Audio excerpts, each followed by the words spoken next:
5 से 6 गर्ल्स ऐसी आती ही हैं जो कि इन्फेक्शन जिनको है सिर्फ इसी वजह से क्योंकि वो वेजाइनल वॉशेस यूज कर रहे हैं के लिए आती हैं देखने के लिए। सिमिलरली जो हमारे प्यूबिक हेयर हैं उनका भी एक लॉजिक है। सो क्या लॉजिक है, हम इसे बोलते हैं क्वाड्रेंट्स। 4 क्वाड्रेंट्स के अलावा इस निप्पल के नीचे वाले एरिया में भी देखना बहुत जरूरी है। तो अगेन यूट्रस का कैंसर भी बहुत कॉमन है, स्पेशली उन लोगों को जो कि टीनेज बहुत सारे शारीरिक और मानसिक बदलावों की उम्र होती है। इस समय आपको अपनी हाइजीन का बहुत ज़्यादा ख्याल रखना चाहिए। ज़्यादातर टीनेज में वजाइना संक्रमण की संख्या बढ़ रही है। योनि में संक्रमण बैक्टीरिया, फंगस और पैरासाइट या वायरस के कारण।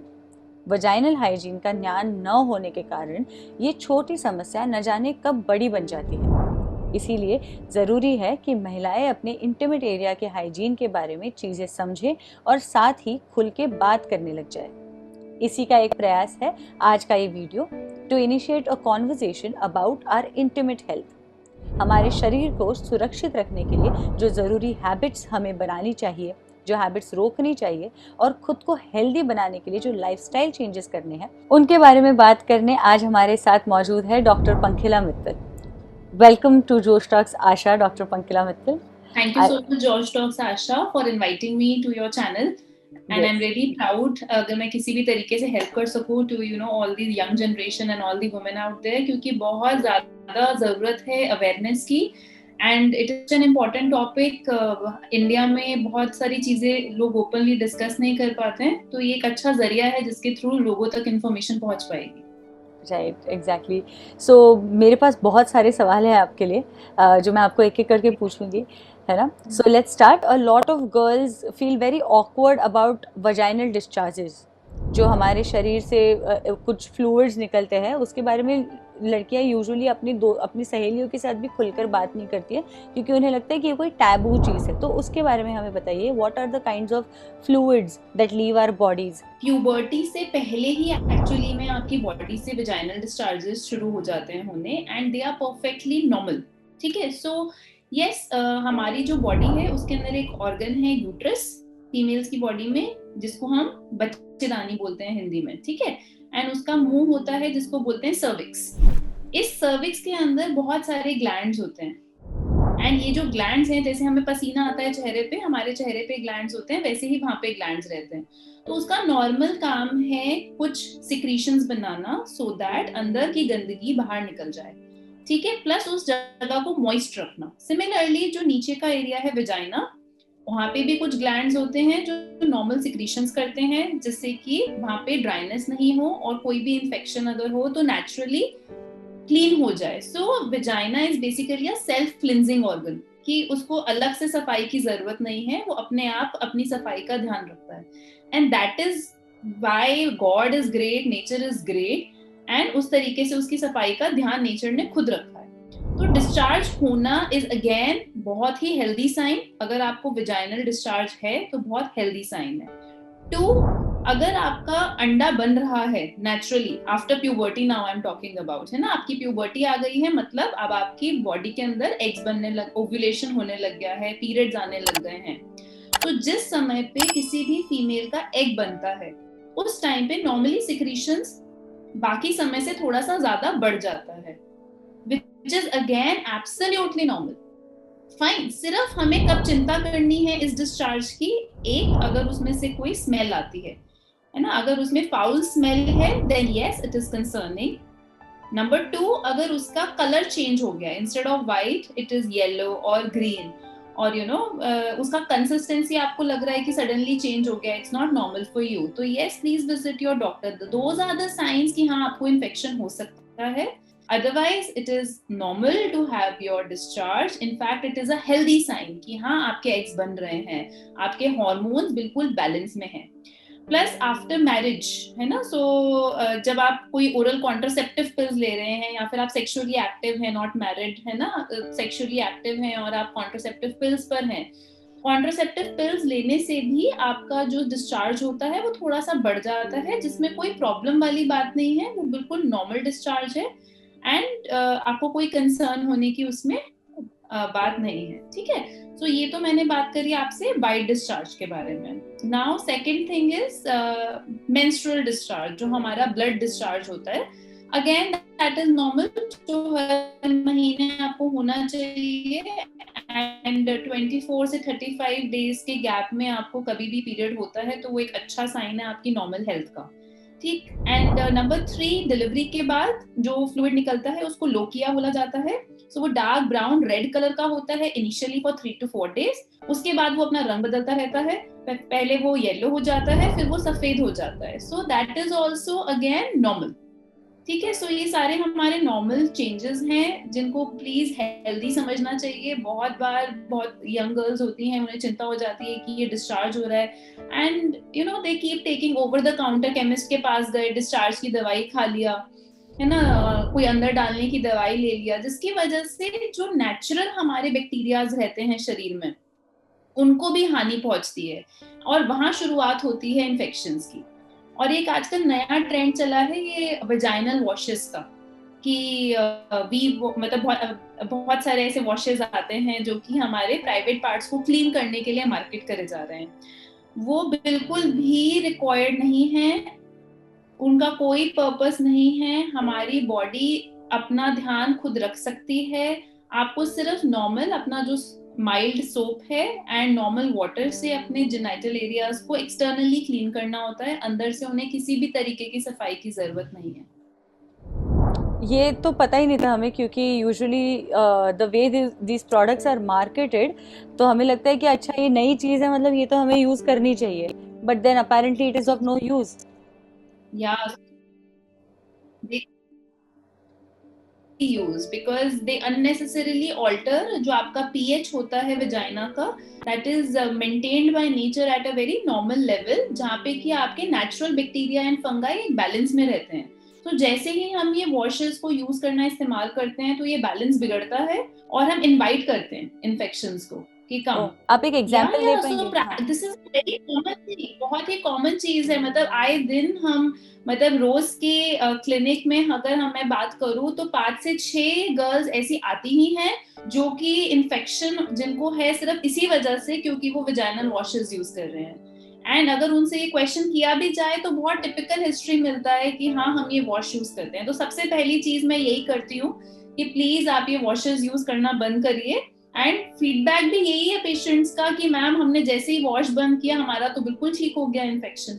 सो every day in our OPD, है ना, तो ये बहुत कॉमन प्रॉब्लम है आजकल कि विजाइनल इन्फेक्शंस बहुत बढ़ गए हैं. तो आप 10 में से मैं बोलूंगी कि 5 लड़कियां जो कि क्लिनिक पे आती हैं उनका कंसर्न होता है विजाइनल डिस्चार्ज. और जब उनसे पूछा जाए कि क्या यूज करते हैं वो अपने हाइजीन को मेंटेन करने के लिए, तो आजकल जो मार्केट में बहुत ज्यादा वेजाइनल वॉशेस का एक ट्रेंड बन गया है, एक फैड है, फैशन स्टेटमेंट है कि वेजाइनल वॉशेस यूज करना है, साबुन से नहीं यूज करना है. तो वो ही रीजन है इन्फेक्शन होने का इनफैक्ट, क्योंकि उसके अंदर अगर आप पढ़ेंगे उसके कंटेंट्स में तो there is something called as lactobacillus spores, है ना. तो वो लोग उसको मार्केट कर रहे हैं ये बोल के कि वो आपके वेजाइनल पीएच को मेंटेन करेगा. अरे मेंटेन कैसे करेगा, वो तो उसको खराब कर देगा. बाहर से एक्स्ट्रा बैक्टीरियाज डाल रहे हो, एंड जो हमारे नॉर्मल वेजाइनल हेल्थ में नॉर्मल बॉडी के बैक्टीरियाज एंड फंगाई है उसका एक बैलेंस बनाया है नेचर ने, आप उसको डिस्टर्ब कर रहे हो. तो जब आपने बैक्टीरिया ज्यादा दे दिए तो वेजाइना को लगता है कि अब मुझे फंगाई और बनाने हैं. तो दैट इज द रीजन कि यीस्ट इन्फेक्शन बहुत कॉमन हो गया है ना. सो 10 में से 5 लड़कियां जो क्लिनिक में आती हैं उनका कारण होता है वेजाइनल वॉश यूज करना इन्फेक्शन के लिए. तो पहली चीज करी जाती है कि उनका वॉश बंद कर दिया जाता है. एंड ऑब्वियसली हमें क्योंकि फंगल इन्फेक्शन ऑलरेडी हो चुका होता है तो उसको ठीक करना पड़ता है. बट देन उनका यही होता है कि मैम जैसे ही हमने बंद करा इसका इस्तेमाल तो हम बिल्कुल ठीक हो गए. तो इस चीज को समझना बहुत जरूरी है कि प्लीज ये ओवर द काउंटर की केमिस्ट के पास गए और बस कुछ भी खरीद लिया, वो चीज की जरूरत नहीं है. आप अपनी बॉडी को समझिए कि बॉडी एक वेजाइनल डिस्चार्ज जो है वो हेल्दी चीज है, उसको साफ करने की जरूरत नहीं है. नॉर्मल जिस चीज से आप अपनी नॉर्मल बॉडी साफ करते हैं उसी साबुन से आप अपने वेजाइना को भी बाहर से क्लीन कर सकते हैं, अंदर से कुछ साफ करने की जरूरत नहीं है. तो सिंपल सी चीजें, क्या हम अपनी नाक और कान के लिए कुछ अलग इस्तेमाल करते हैं? नहीं करते ना, तो फिर विजाइना भी तो हमारी बॉडी का ही पार्ट है, तो क्यों हमें उसके लिए कुछ अलग इस्तेमाल करना है ना। So simple logic and you know coming from here only, बहुत एक आज एक मतलब बहुत टाइम से जो चल रही है चीज की, प्यूबिक हेयर्स को क्लीन करवाने के लिए बिकनी वैक्स का एक यू नो प्रचलन है। एंड बिलीव मी कि उसकी वजह से इतनी सारी गर्ल्स को यू नो वहाँ पे इन्फेक्शंस बढ़ जाते हैं। पार्लर गए, वहाँ पे यू नो पार्लर वाली दीदी ने ऐसा बिकिनी वैक्स किया कि वहाँ पे मोटे मोटे पिंपल्स हो गए, है ना। So one, it is not needed. ठीक है, क्यों नीडेड नहीं है? Because pubic hair are there for a reason. कोई कारण है कि नेचर ने जो भी हमारी बॉडी के साथ किया है, it has a reason behind it. कुछ भी ऐसे ही नहीं है ना। नाक है सांस लेने के लिए, मुंह है बोलने के लिए, आंखें हैं देखने के लिए। सिमिलरली जो हमारे प्यूबिक हेयर हैं उनका भी एक लॉजिक है। सो क्या लॉजिक है? वो जो हमारे हेयर्स हैं वो हमारे उस एरिया को प्रोटेक्ट करते हैं फ्रॉम इन्फेक्शंस, है ना। जैसे हमारे नाक में बाल होते हैं, सो हमारे नाक के जो बाल हैं वो फिल्टर आउट कर देते हैं, जो भी हम एयर यू नो इनहेल करते हैं तो उसको फिल्टर आउट कर देते हैं बैक्टीरिया को। सिमिलरली जो हमारे प्यूबिक हेयर है, जो हमारे प्राइवेट पार्ट्स में जो हेयर होता है, वो बैक्टीरियाज को जो आउटसाइड जो भी हमारे not needed by the body bacterias हैं उनको फिल्टर आउट कर देता है। Second, it is actually important for your sexual activity also, क्योंकि अगर आप सेक्सुअल एक्टिविटी में विदाउट हेयर होते हैं और तो फ्रिक्शन ज्यादा होगा। ठीक है, whereas hair are made by body to reduce the friction, so that आपको इंजरी नहीं हो, आपको यू नो परेशानी नहीं हो। ऑल्दो होता रिवर्स है ना, because of all these you know popular you know advertisements and modelling world and fashion world, hair के साथ इतना टैबू अटैच कर दिया गया है। And I feel really surprised also, you know जब गायनी एग्जामिनेशन हम करते हैं तो गर्ल्स इतना ऑकवर्ड फील करती हैं कि मैम मैंने ना नीचे से क्लीन नहीं किया हुआ है आज, तो प्लीज क्या मैं आप मुझे एग्जामिन कर लोगे? आई एम लाइक यस, बिल्कुल कर लूंगी एग्जामिन। ऐसा नहीं है कि आपको गायनी के पास आना है तो पूरा नीचे से क्लीन होके आना है, बल्कि हम डिस्करेज करते हैं कि प्लीज आप उसे, अगर you know if you don't like the hair cosmetically, आपको कुछ प्रॉब्लम है तो you can trim your hair. ठीक है, बट एज सच इसेंशियल नहीं है। It is not a part of you know essential hygiene कि उसको आपको हटाना ही है।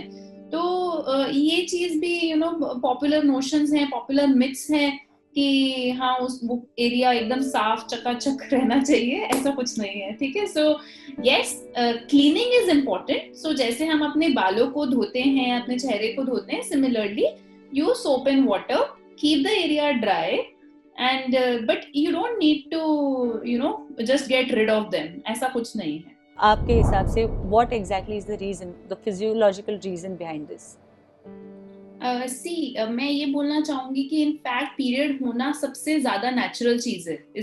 अगर वुमेन की बॉडी के अंदर पीरियड्स नहीं हो रहे हैं then I would be concern कि पीरियड नहीं हो रहा है। तो अगर पीरियड हो रहा है तो she is a healthy women, है ना। सो एक एज के बाद 13 इयर्स की एज के बाद से लेके 45-50 जब तक मीनोपॉज नहीं हो जाना, अगर आपके पीरियड्स रेगुलर हैं तो it is a very good sign, it is a sign of your healthy wellbeing.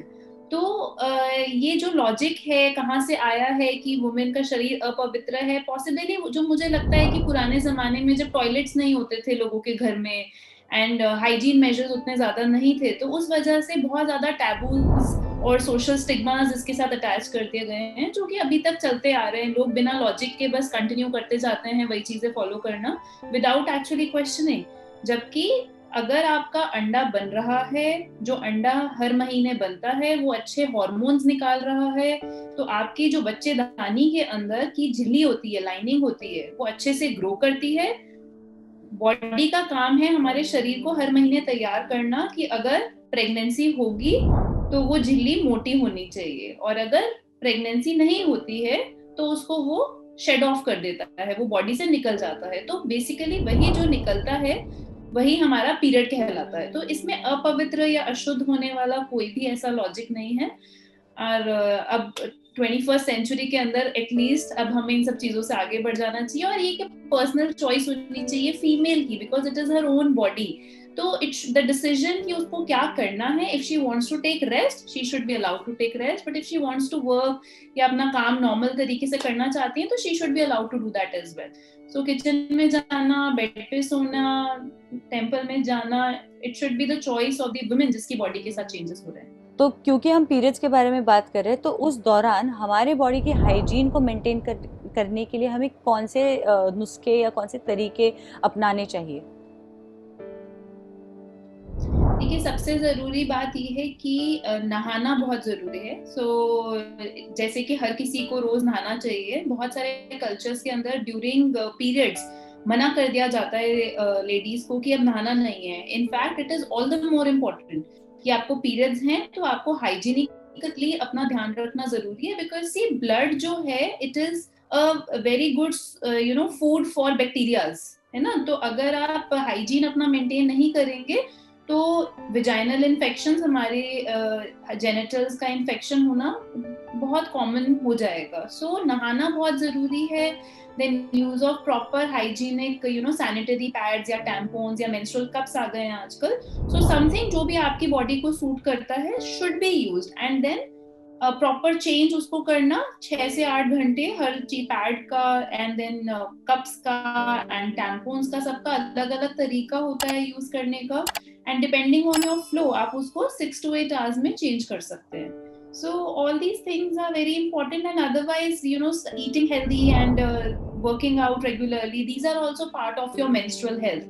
So if you're working out तो आपको periods में पेन नहीं होगा, आपको क्रैम्प्स नहीं होंगे ज्यादा, और अगर आपकी डाइट हेल्दी है तो आपके नेचुरल जो आपका गट फ्लोरा है वो स्ट्रांग रहेगा, आपको इन्फेक्शंस की टेंडेंसी कम हो जाएगी। So as a general health also आपको ये सब चीजें ध्यान रखनी चाहिए, एंड फॉर पीरियड्स ऑल्सो ध्यान रखनी चाहिए। बहुत सारे ऐसे इंस्टेंसेस होते हैं हमारी क्लिनिकल प्रैक्टिस के अंदर जब यंग फीमेल्स आती हैं, बिकॉज उन्हें कुछ मालूम नहीं है कि किस तरीके से पैड यूज करना है, पीरियड्स को किस तरीके से अपना हाइजीन मेंटेन करना है। सो क्लॉथ पैड्स यूज हो रहे हैं अनहाइजीनिकली, ठीक से वॉश नहीं है जो कि पैड्स वो यूज हो रहे हैं, उस वजह से बहुत ज्यादा इन्फेक्शन का रेट बढ़ गया है। सो अवेयरनेस बढ़ रही है पहले से, लेकिन फिर भी बहुत सारे लोग हैं अभी भी जो कि अनहाइजीनिक मेजर्स यूज कर रहे हैं और उनको मालूम नहीं है कि किस तरीके से पैड यूज करना है।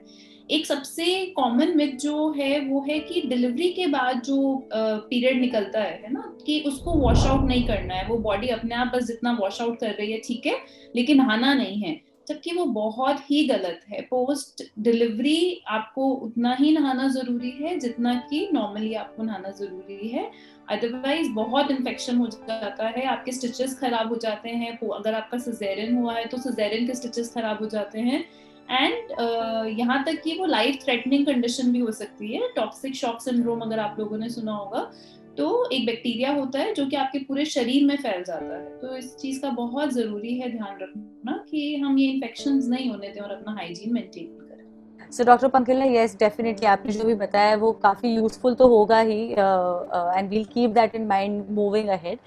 मुझे और एक सवाल था कि कई बारी लाइफस्टाइल चेंजेस की वजह से, या हम खुद पे इतना ध्यान नहीं देते, हमें पता नहीं होता कि खुद का ख्याल कैसे रखना है, मतलब मैंने से खुद का आई मीन कि हमारे जेनिटलिया का ख्याल कैसे रखना है, और उस वजह से थोड़ा सा इग्नोरेंस हो जाता है।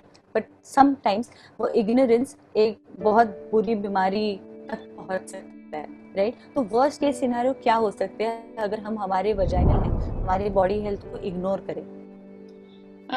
अगर आप वर्स्ट केस सिनेरियो की बात करेंगे, है ना, सो छोटी छोटी गलतियां होती हैं हमारी, and later on in life आपको कैंसर जैसी बीमारियां तक इन लाइफस्टाइल डिसऑर्डर्स की वजह से हो सकती है, या अगर आप अपना ध्यान नहीं रख रहे हैं तो उसकी वजह से आपको काफी ज्यादा लाइफ थ्रेटनिंग सिचुएशंस का सामना करना पड़ सकता है। और सबसे अच्छी बात ये है कि ऐसा नहीं है कि अचानक से कैंसर में बन जाता है, बहुत ही छोटे छोटे सटल साइंस से शुरुआत होती है, और करीबन 5 से 10 साल लगते हैं उसको एक्चुअली में कैंसर बनने में।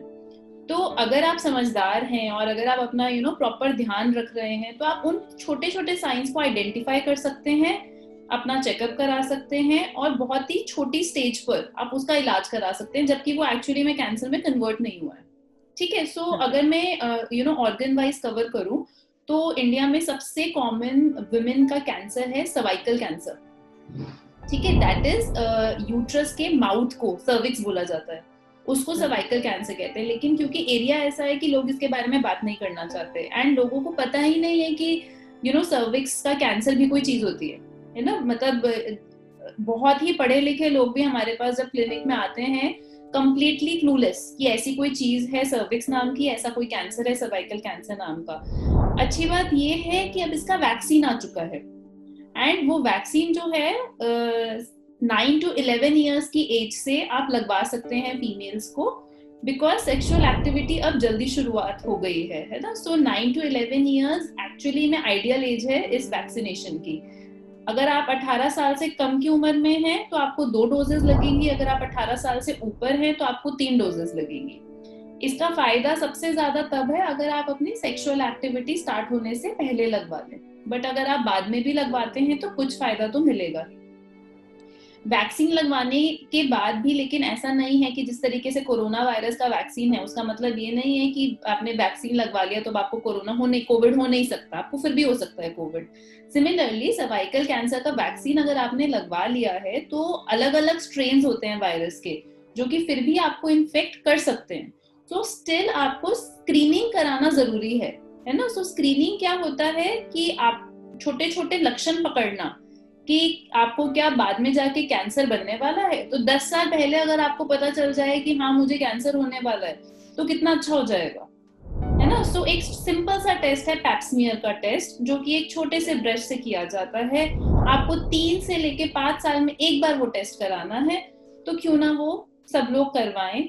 बाहर की कंट्रीज में, डेवलप्ड कंट्रीज में, यूके, अमेरिका, इन कंट्रीज में कंपल्सरी है ये टेस्टिंग, लेकिन समहाउ हमारे कंट्री में थोड़ा सा हम पीछे छूट जाते हैं जब ऐसी चीजें आती हैं। तो यही हम चाहते हैं कि अवेयरनेस हो और सब लोग एनकरेज करें एक दूसरे को, है ना। अपनी मम्मी को, अपनी सिस्टर को, मैंने खुद अपनी मम्मी को पकड़ के उनका पैप्समियर किया है, अपनी सिस्टर का किया है ना। So it is very important, और इस चीज में कोई शर्म की बात नहीं है कि नहीं करवाना है या अच्छा नहीं लगेगा, कराना जरूरी है ना। सो कराएंगे तभी तो पता चलेगा जल्दी कि कोई प्रॉब्लम है, और फिर आने वाली बीमारियों से बचना ज्यादा अच्छा है, ठीक है। सो नेक्स्ट मूव करती हूँ मैं बच्चेदानी के कैंसर पे, है ना, यूट्रस जिसको हम बोलते हैं। सो अगेन यूट्रस का कैंसर भी बहुत कॉमन है, स्पेशली उन लोगों को जो कि पीसीओएस से अगर आप यंग एज में डील कर रहे हैं, है ना। पीसीओडी एक कॉमन टर्म में यूज किया जाता है, पीसीओडी, जिसके अंदर हमारी लाइनिंग काफी थिक हो जाती है ना। या फिर अगर आपको डायबिटीज है, ब्लड प्रेशर है, या आपका वेट ज्यादा है, तो यूट्रस का कैंसर होने की संभावना बढ़ जाती है। तो अगेन इसके अंदर आपको पिक करना है क्या साइन, कि आपको पीरियड्स इरेगुलर तो नहीं है, या आपके पीरियड जरूरत से ज्यादा हैवी तो नहीं है। अगर आपको ऐसा कुछ भी है कि इरेगुलर है या हैवी ब्लीडिंग है तो प्लीज अपना चेकअप जल्द से जल्द अपने डॉक्टर से करवाएं। तीसरा हमारा जो काफी इंपॉर्टेंट ऑर्गन है वो है ब्रेस्ट, ठीक। सो ब्रेस्ट की स्क्रीनिंग बहुत आसान है। हर रोज हर फीमेल को ये हैबिट होना चाहिए कि नहाने के बाद अपनी ब्रेस्ट को सेल्फ पैल्पेट जरूर करें, है ना। सो अगर मैं सेल्फ एग्जामिनेशन की बात करूं, ठीक है, तो मैं आपको एक डायग्राम से समझाऊंगी, ठीक है। सो जैसे हमारी ब्रेस्ट रहती है ना, सो ये विजिबल है ना। सो ये ब्रेस्ट है। सो अगर मैं ब्रेस्ट को 4 हिस्सों में डिवाइड कर दूं, ठीक है, तो अगर हमने ब्रेस्ट को 4 हिस्सों में डिवाइड कर दिया तो हर हिस्से को आप अपने हाथों से, अपने ये वाले एरिया से घुमाकर देखेंगे, ठीक है। सो अगर कोई भी उसमें गांठ होगी तो वो आपको महसूस हो जाएगी, ठीक है। इस एरिया से आप दबा के देखेंगे इन 4 हिस्सों में, प्लस निप्पल के नीचे वाले एरिया में। सो एक पर्टिकुलर टाइप का ब्रेस्ट कैंसर होता है जो कि निप्पल के नीचे वाले एरिया में होता है। सो इसीलिए 4 क्वाड्रेंट्स, हम इसे बोलते हैं क्वाड्रेंट्स, 4 क्वाड्रेंट्स के अलावा इस निप्पल के नीचे वाले एरिया में भी देखना बहुत जरूरी है। साथ ही में आपको अपने एक्जिला वाले एरिया में, एक्जिला मतलब आर्मपिट्स जो है आपकी, है ना, तो आर्मपिट्स का पैल्पेशन भी बहुत जरूरी है, क्योंकि वहां पे फैट कम रहता है ना। ब्रेस्ट के अंदर फैट काफी होता है तो बहुत बार गांठें मिस हो जाती हैं, लेकिन जो आर्मपिट होती है हमारी, वहां से ब्लड फ्लो आता है ब्रेस्ट का, तो बहुत बार वहां पे भी जल्दी गांठ महसूस हो जाती है। तो अगर वहां पे भी गांठ है तो वो एक लक्षण है कि आपको ब्रेस्ट में प्रॉब्लम हो सकती है, है ना. सो इन चीजों को पिकअप करें जिससे कि कैंसर से बचाव हो सके. राइट. तो ये मतलब जो आपने अभी बताया वो महीने में कितनी बारी करना चाहिए या साल में कितनी बारी करके देखना चाहिए, या should it So be on a breast regular basis? examination should actually be done every day.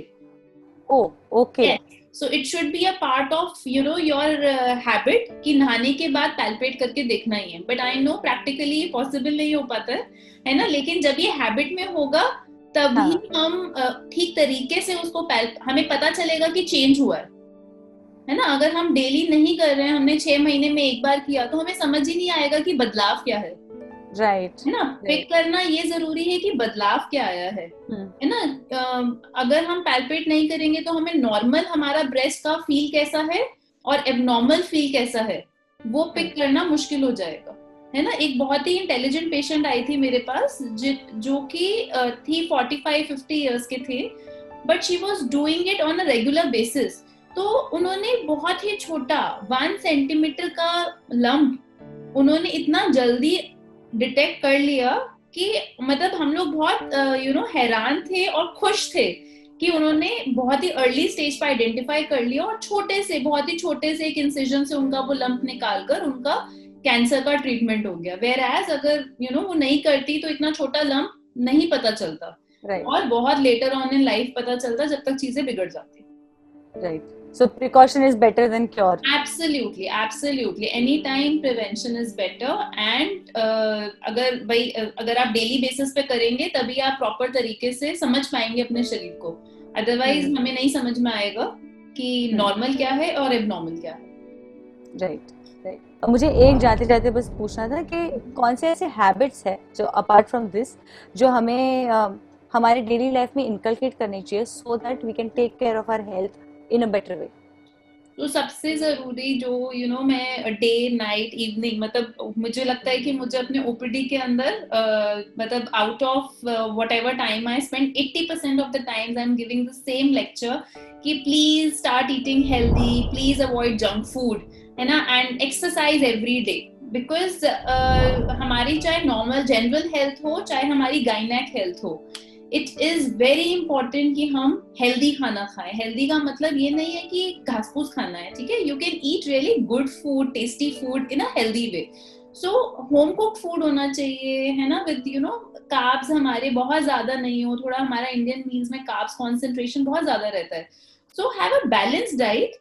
It should be good in proteins, it should have a portion of carbs, it should have a portion of fat. सब कुछ होना चाहिए, है ना, लेकिन एक healthy diet होना चाहिए. आजकल मोमोज, मैगी, चाउमीन, है ना, सो ये सब इतना ज्यादा चल गया है कि द मोमेंट आई से दिस कि हेल्दी खाना खाना है तो एक लड़की तो रोने ही लग गई कि आपने तो, मैं ऐसे तो जी नहीं पाऊंगी, है ना. और उसको पीसीओएस था.